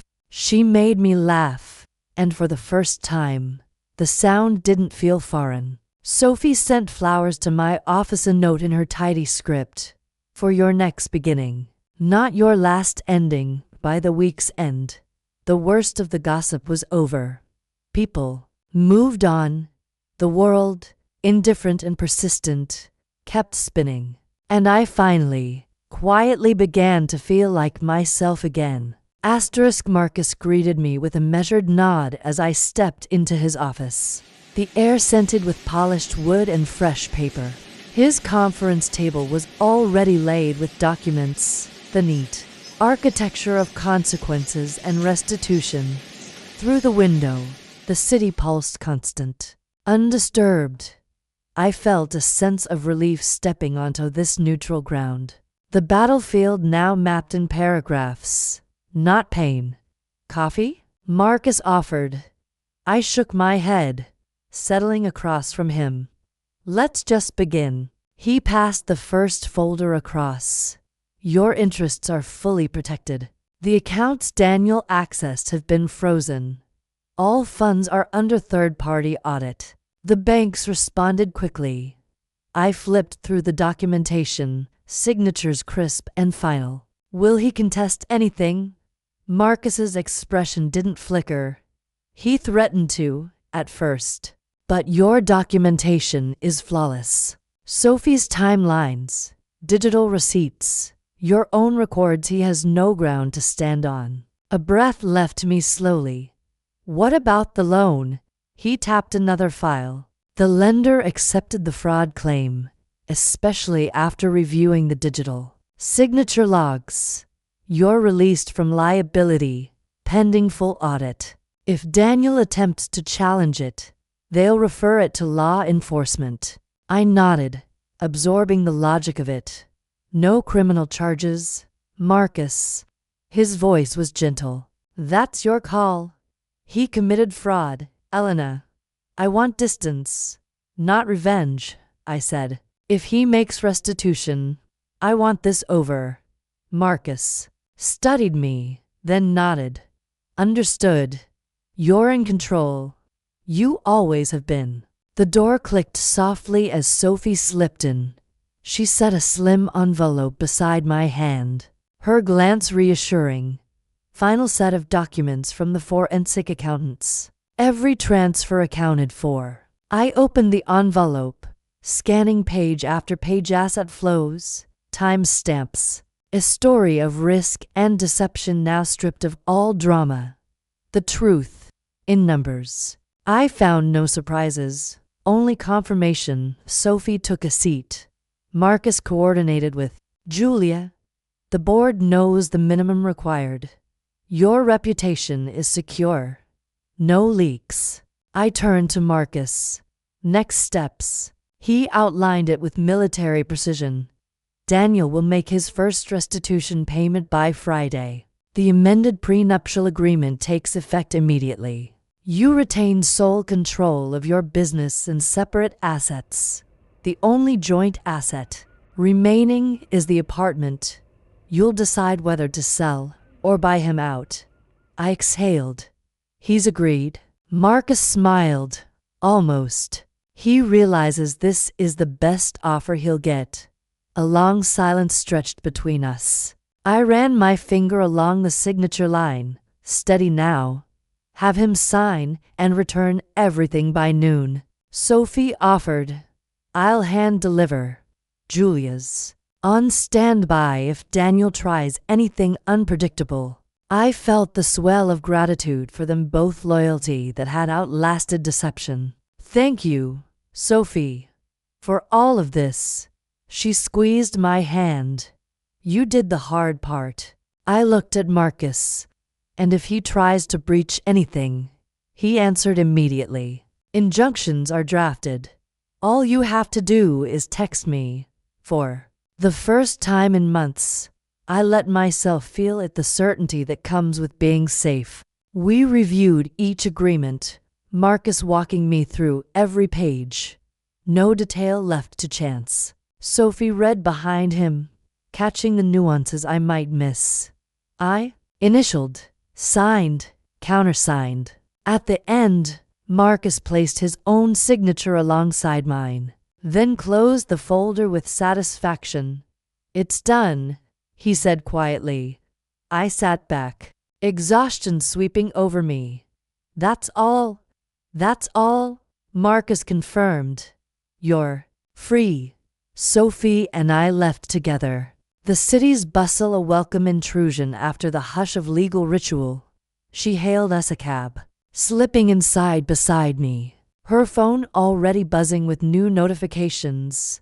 You did it, she said, her voice proud. I watched pedestrians crossing the sunlit street. I did. The cab slid through traffic. I thought of Daniel, what he would do next, where he would go. I wondered if he felt the weight of finality as keenly as I did, or if his mind was already turning to salvage what he could. It didn't matter. I had my clarity. My future no longer bent around his chaos. Sophie nudged me. You know, the office feels lighter now. People walk taller when you're in the building. I met her eyes, surprised by the emotion that flickered in my chest. I suppose I do too. She smiled. Good. I spent the afternoon in my office, the folder of final agreements locked in my drawer. Julia dropped by, wearing sunglasses and an irreverent grin. "I hear the lawyers are satisfied," she said. "For once," I replied. Lips quirking, she handed me a small envelope inside, a card. "You have more allies than you think." I closed my office door, sitting at my desk. The city spread out before me. I allowed myself a small, private celebration, not a toast, not a party, just a moment to recognize the work I'd done. No one could take this from me. I'd claimed my own name again. Marcus called at dusk. All papers filed.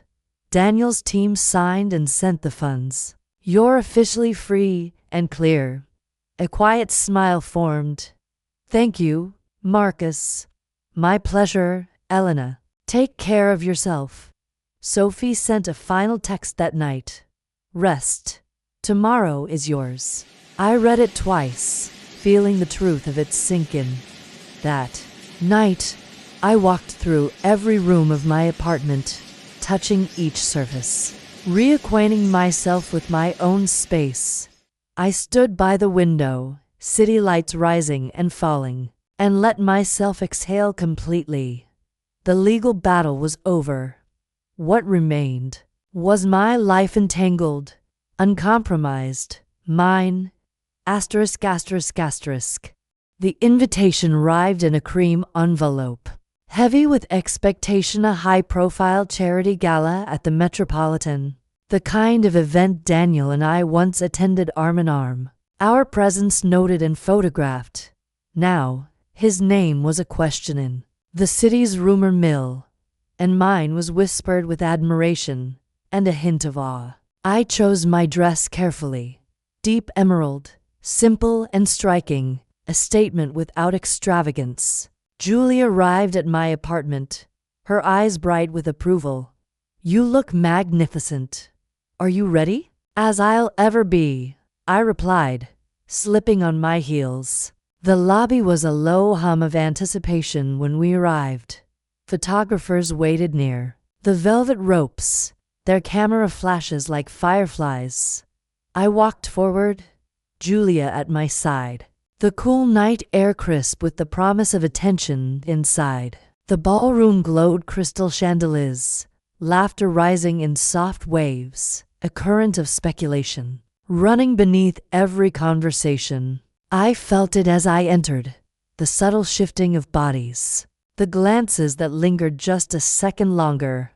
I held my chin high, meeting eyes, offering measured smiles. Mark from the board greeted me first. "Elena, you look radiant. I'm glad you came." I shook his hand. "Thank you, Mark. I wouldn't have missed it." He lowered his voice. "People are talking. You handled everything with dignity. It's impressive." I let a small smile show. "Rumors fade, but integrity endures." He squeezed my arm, a silent vote of confidence, and moved on. As the evening unspooled, I made my way through the room accepting congratulations, fielding coded questions, letting my presence answer what words could not. Daniel's absence was noted, of course. It hovered around me, an invisible shadow. But no one asked directly. No one dared. Midway through the night, Julia leaned close, her voice just for me. "He's here." My breath caught for half a second. "Where?" She nodded toward the far end of the ballroom. Daniel stood alone, drink untouched, suit immaculate but posture tense. The energy around him was uneasy, old friends uncertain, new acquaintances already drifting away. He caught my eye across the room, something lost and pleading in his gaze. I didn't look away. I let the silence stretch, my composure unwavering. He approached once, stopping just out of arm's reach. "Elena, can we talk?" I shook my head, voice calm but resolute. "Not tonight." He faltered, searching my face. For mercy, please, just 5 minutes. Julia's presence at my side was solid as stone. She said no. Daniel. He looked between us, shame flushing his cheeks. You win, he whispered, voice hoarse. Is that what you want? I met his eyes, steady and clear. I want peace. For both of us. He lowered his head, retreating without another word. The room seemed to shift as he left, conversations resuming, tension easing. I exhaled slowly, letting the strength in my stance seep down to my bones. As the evening drew to a close, the event's host called me up a brief word of recognition for my business acumen, my charitable work, my resilience. The applause was warm, genuine, not simply polite. For the first time in a long time, I let myself feel proud. Afterward, I found Julia near the coat check. You did it, she said softly. I just stood my ground. She smiled. That's more than most. We stepped outside into the cool night, the city glittering before us. The press waited, but Julia shielded me, offering a swift, practiced exit. In the quiet of the car ride home, she asked, "Are you all right?" "I am," I replied, voice certain. "He can't touch me anymore." She nodded, squeezing my hand. "Neither can anyone else." As we drove through the sleeping city, I watched the lights blur past each window, each street a testament to endurance. Tonight, I'd face judgment, whispers, old wounds. I had not faltered. I had not given in. Tonight, I belonged to myself. The apartment felt larger with Daniel gone. The silence was not hollow, but a presence steady and profound. I walked from room to room at dusk, letting the soft blue shadows fill the spaces he once occupied. I paused by the dining table, my hand resting on the cool wood where I'd confronted him just days ago, remembering the shape of my voice as I spoke each truth. I brewed chamomile tea and carried the mug to the balcony, the city stretching beneath me, indifferent and infinite. The sky was streaked with lavender, neon flaring on the horizon. I wrapped myself in a blanket and let the quiet wrap around me. It would be a lie to say there was no grief. It was here, sitting beside me, a silent companion. I closed my eyes and let myself remember his laughter in Paris, the way he'd held my hand during storms, how we once believed nothing could break us. The ache was real, but not unkind. It was proof of love, of risk, of having dared. When the tears came, they surprised me, not violent, not bitter, but slow and warm, cleansing. I let them fall, unhurried, until my chest loosened and my breath came easy again. I did not hide from the pain. I let it pass through me, leaving space for something else. After a while, I returned inside and tidied the kitchen, restoring small order. I put away the final stack of legal papers, Daniel's signature staring back at me, final, unchangeable. The reality of it was cold, but freeing. I was no longer bound to his chaos. I was no longer waiting to be chosen or rescued in the bedroom. I changed into soft pajamas, opened the window to let in the cool night air. I slipped beneath the covers, staring up at the ceiling where the moonlight painted shifting patterns. I whispered my forgiveness, not for him, but for myself, for believing, for hoping, for letting go. The next morning dawned quiet and gold. I made coffee, sliced fruit, and ate at the counter. Sunlight warming my bare arms. No phone calls, no urgent emails, no drama. Only my breath, steady and sure. I walked to the park. The air crisp and new. Each step felt lighter. Children chased pigeons. Dogs tugged at leashes. Strangers smiled as they passed. I found a bench beneath an old oak and sat, letting the world move around me. There was peace in this ordinary moment, a peace I hadn't felt in years. When I returned home, I sat by the window with my journal, writing without filter or fear. I wrote about anger and hope, about loyalty and loss. I wrote about learning to trust the quiet inside me, the wisdom of restraint. I wrote about Sophie and Julia, about friendship as ballast. As evening fell, Julia called, her voice a bomb. "Just checking on you," she said. "I'm all right. Really. I'm glad. You sound lighter." "I am. Will you come to dinner tomorrow? Mark's making his famous risotto." I smiled. "I'll be there." After we hung up, I wandered the apartment one last time, turning off lights, touching the door frames, the edges of my new life. I paused in the hall mirror, meeting my own gaze, tired, yes, but clear. I stood on the balcony once more before bed, city lights rising like a tide. I inhaled, feeling gratitude for the pain that shaped me, for the courage that saved me, for the quiet that was finally my own. Tonight, I belonged to myself. Closure wasn't a single moment, but an accumulation of choices, the choice to stay, to leave, to speak, to let go. I closed my eyes and let the night settle over me, no longer afraid of its darkness. I was home. Asterisk. Monday morning brought its own hush, a pulse of newness beneath the familiar routines. I arrived at the office early, the Carters bathed in soft light. Gone was the heaviness that once haunted my steps. I felt a steadiness, a purpose that wasn't sharp or brittle but quietly unwavering. Sophie greeted me with her usual efficiency. But today there was a difference, a pride in her gaze that needed no words.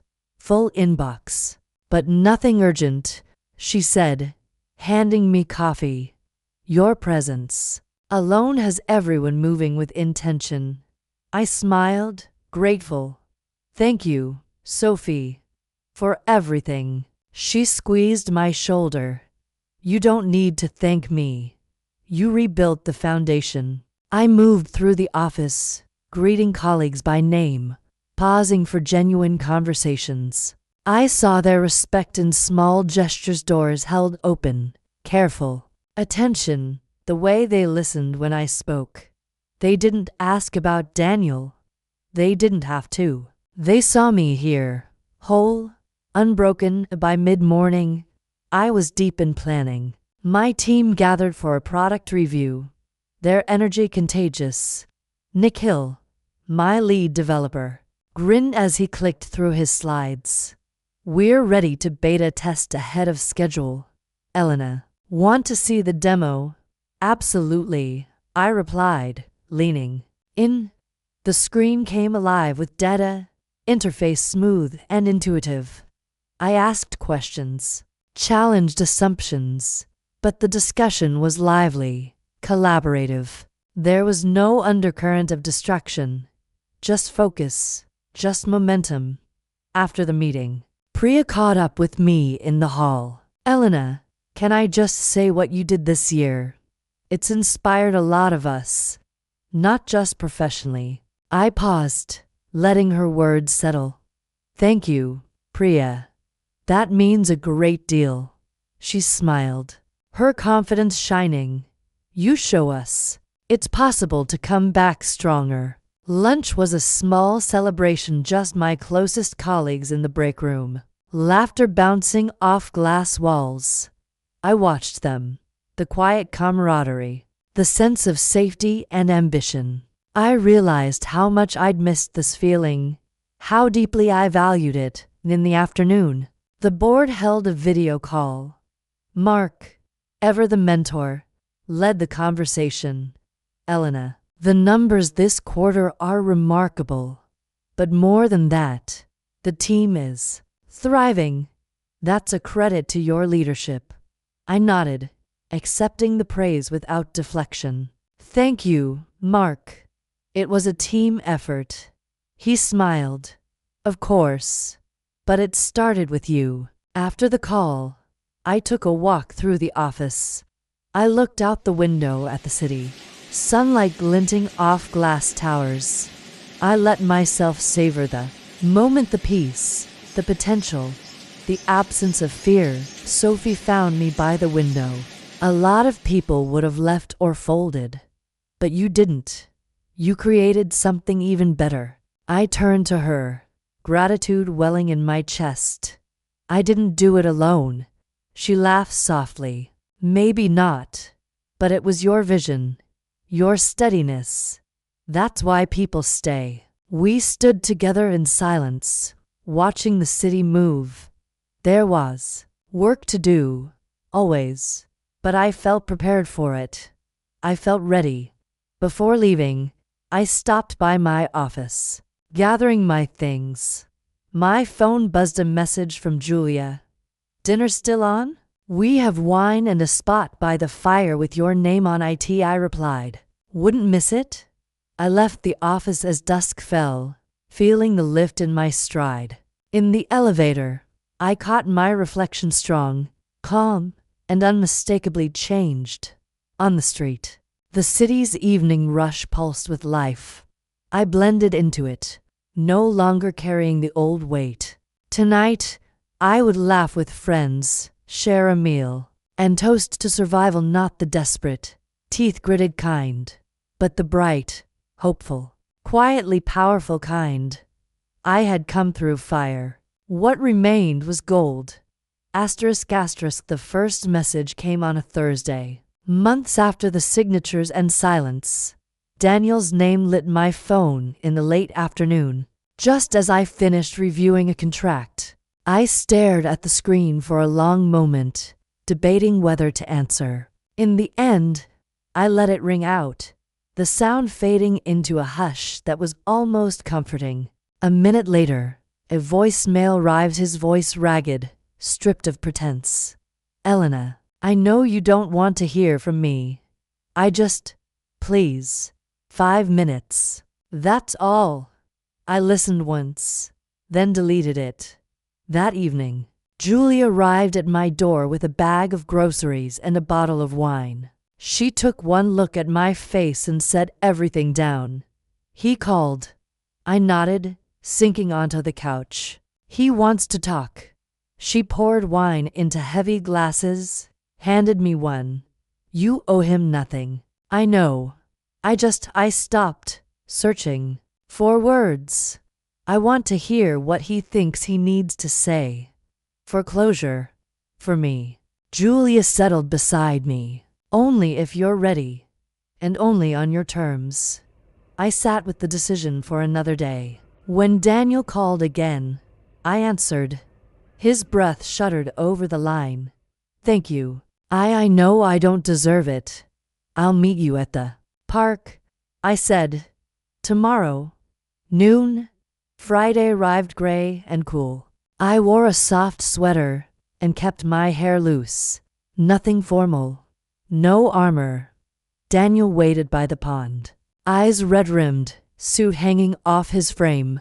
He looked up as I approached, searching my face for anger or forgiveness.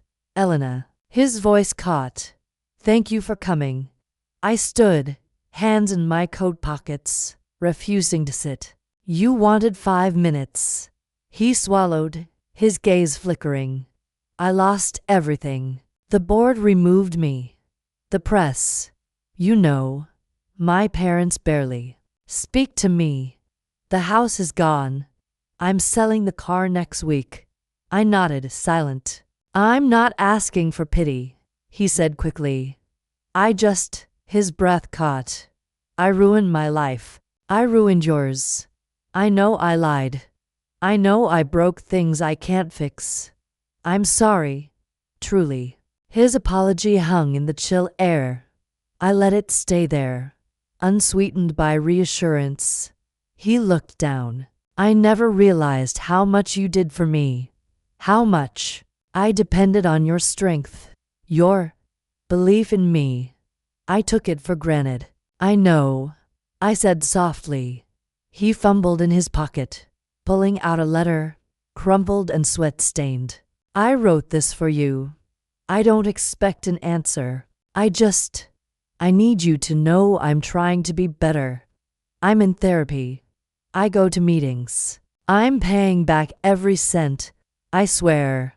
I took the letter, tucking it into my bag unopened. He met my eyes, hope warring with regret. Is there any way back from this? I shook my head. Not for us. Not now. Pain flickered across his face. But I saw acceptance, to a resignation that had taken root after so much denial. I understand. I really do. You should have told the truth. Daniel, I said. You owed me that. He nodded, shoulders slumping. I was afraid. Of losing you. Of failing. We both lost. Anyway, I said quietly. He closed his eyes, exhaling a shuddering breath. I hope, someday, you can forgive me. I let silence answer. After a moment, he straightened, something steadier in his posture. I want you to be happy, Elena. You deserve that. I held his gaze, my voice gentle but unwavering. So do you. But you have to build it yourself. He nodded. Thank you for meeting me. I turned to go, but he called after me. Elena, he said, voice thin. I paused. If you ever need anything, if you ever want to talk, I'll be here. I nodded, a small gesture of closure, then walked away, boots crunching gravel, heart calm and untroubled. Back at home, I set the letter on my desk but did not open it. I brewed tea, sat by the window, and let the city's noise wash through me. Julia called, her voice warm with relief. You did it, she said. Yes, I replied. I did. She hesitated. Are you okay? I am. He needed to say his piece. I needed to hear it. And now, I looked out at the shifting sky. Now I move on. As night fell, I took the letter, unopened, and slid it into a drawer. It was enough to know it existed.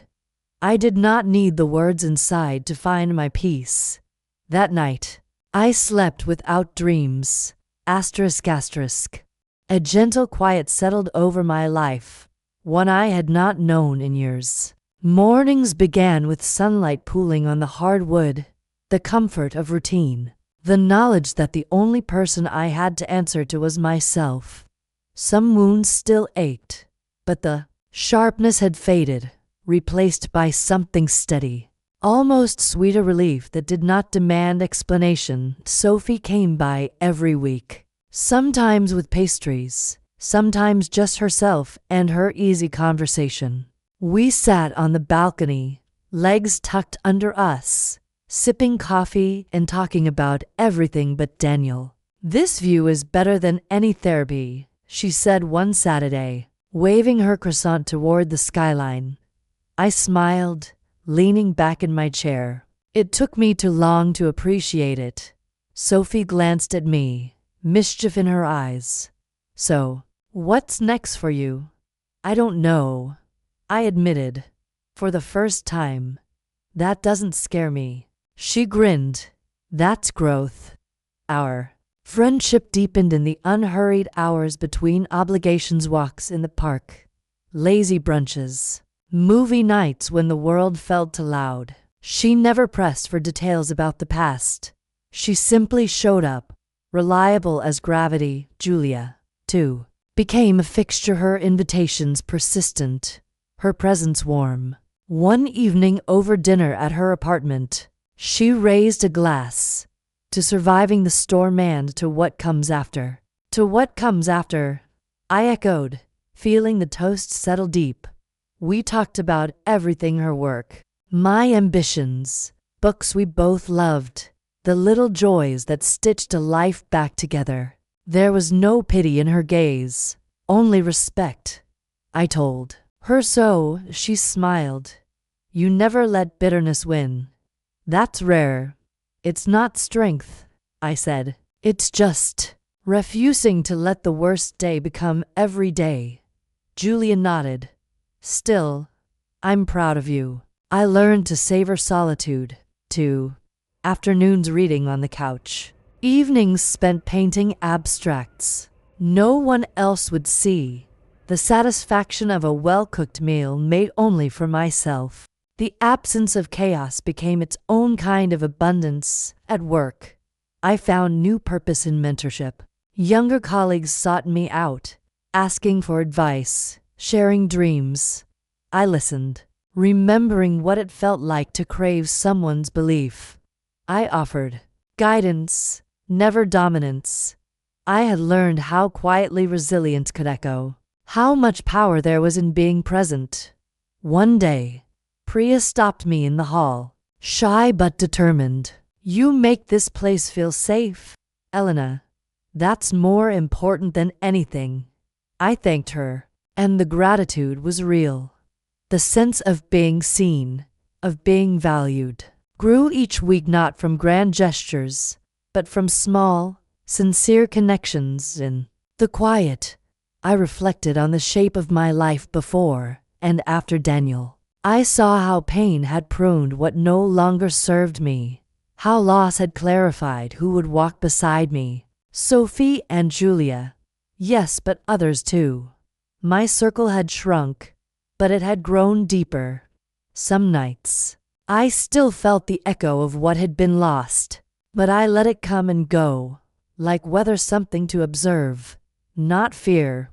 One evening, Sophie and Julia both joined me on the balcony, laughter and old stories weaving through the dusk. Remember when we thought happiness was something you won? Julia mused, feet up on the railing. Sophie grinned. Turns out, it's something you build. We fell silent, watching the city flicker alive in the blue hour. I raised my glass.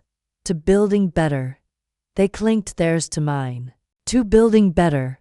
They echoed as the stars emerged. I felt no longing for what was gone, only gratitude for what remained, and hope for what might still be. Peace wasn't the absence of memory. It was the presence of perspective. And I was ready, finally, for whatever would come next. I stood backstage, the familiar thrum of anticipation humming in my veins. The new launch was minutes away. But this time, the air was different, charged with excitement, not fear. The auditorium was packed. Colleagues, friends, investors, faces, old and new. No one waited for me in the front row. There was no empty seat reserved with Daniel's name, no private hope that his rival would complete the picture. The center of the room was mine. Julia found me near the curtain, clipboard in hand, her hair swept back with purpose. You're on in 5. I smiled, breathing deep. Thank you for everything. She grinned. You've earned every bit of this, Elena. Don't look back. Not planning to, I said, voice steady. Sophie peeked in, holding up her phone. Press is here. They want you for a quick photo after. I nodded, a surge of gratitude flooding through me. Let them. This time, I want to remember every second. My heart beat slow and sure as I stepped into the lights. The crowd hushed, expectations settling like silk over the seats. I scanned the audience not for approval, but for connection. I saw the people who had shown up for me, not out of obligation, but belief. Julia and Sophie, side by side, eyes bright. Mark, standing at the back, giving me a subtle thumbs up. The rest a sea of support. Good evening, I began, my voice clear, filling the space. Thank you for being here as we begin this next chapter together. Applause. The real kind. I spoke of vision, of the future, of lessons learned. I didn't hide the difficulties that brought me here. Every setback shaped the strength of this company, I said. Every challenge made us more resilient, more honest. I am grateful for all of it. I met Julia's gaze, and her smile steadied me. Success is not built on the absence of pain. It's built on the courage to begin again. Questions came thoughtful, challenging. I welcomed them. The answers were easy. Truth had replaced the old need to impress. I spoke of team, of trust, of the way loss carves space for growth. After the formalities, I walked among the crowd, shaking hands, accepting congratulations. Investors asked about strategy, about expansion. Colleagues thanked me for leading through the storm. Priya introduced me to her parents, proud. Nikhil offered a toast with sparkling cider, his eyes shining with possibility. I savored it all, the details, the warmth, the simple fact of being fully present. When the crowd thinned, Julia drew me aside, pressing a velvet box into my palm. "Open it," she said. Inside was a delicate gold bracelet, a tiny charm shaped like an anchor. "Because you held steady," she said, eyes bright. I slipped it on, laughter bubbling up. "It's perfect." Sophie hugged me, fierce and proud. "To your future, to all of ours." We left the venue together, the city buzzing with spring. I found myself walking slower, taking in the faces, the lights, the music from an open air cafe drifting over the sidewalks. There was no rush to return to an empty apartment, no phantom ache in my chest, only the satisfaction of hard-won peace. Later, at Julia's, a small group gathered in her garden under paper lanterns. Laughter spilled into the night, the food rich and comforting. For the first time, I didn't wonder who might leave, or what I might lose. I belonged to this circle, chosen, seen, valued. As the evening faded, Sophie leaned in. "If you could say one thing to your old self, back when all this started, what would it be?" I thought for a long moment, letting the past settle behind me. I'd say, "Trust your strength, even when you're afraid." Julia raised her glass. "To new beginnings." Everyone echoed her, glasses clinking under the lantern light.